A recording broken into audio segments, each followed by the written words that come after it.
The answer is UV light. A UV light is a small tube with filament inside, lights up to a bright blue color, uses a transformer to get its power, and this then sits inside a quartz sleeve inside usually a stainless steel housing, and the water travels through, and the wavelength from the UV bulb will actually kill any of the bacteria inside the house.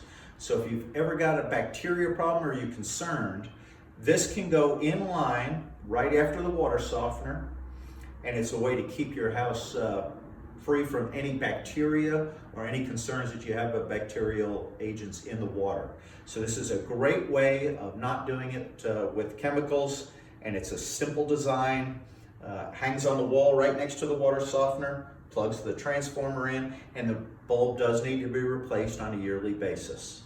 So if you're looking for UV solutions, we have them right here. Just give us a shout. Thanks.